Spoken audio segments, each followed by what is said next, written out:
લોભામણી લાલચોથી દૂર રહેવા માટે સાયબર ક્રાઇમ દ્વારા અનેકવાર લોકોને અપીલ કરવામાં આવે છે, તેમ છતાં કેટલાય લોકો લોભામણી જાહેરાતોમાં આવી જઈને લાખો કરોડો રૂપિયા ગુમાવી દેતા હોય છે। આવી અનેક ઘટનાઓ સામે આવતી હોય છે, તો પણ અનેક લોકો લાભમાં આવી જઈને આ ઘટનાઓને નજરઅંદાજ કરતા હોય છે અને પોતાના પૈસા ગુમાવતા હોય છે।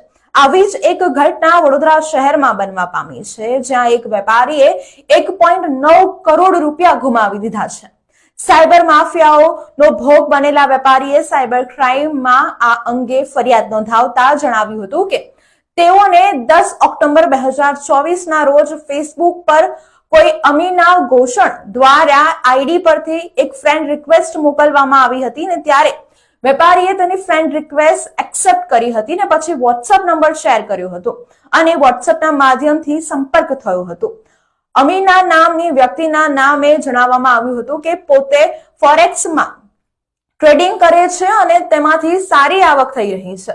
વેપારીએ સારી આવક મેળવવાની લાલચમાં આવી જઈને 1 કરોડ ઉપરાંતનું ઇન્વેસ્ટમેન્ટ કર્યું। સામે તેને નફો બતાવવામાં આવતો હતો 2.38 કરોડ। આ બેલેન્સ બતાવ્યું અને જ્યારે વેપારીએ આ પૈસા ઉપાડવાનો પ્રયાસ કર્યો ત્યારે મોડેથી પૈસા આપવાનું કહેતા જ વેપારીને અંદાજો આવી ગયો કે તેની સાથે ફ્રોડ થઈ રહ્યું છે।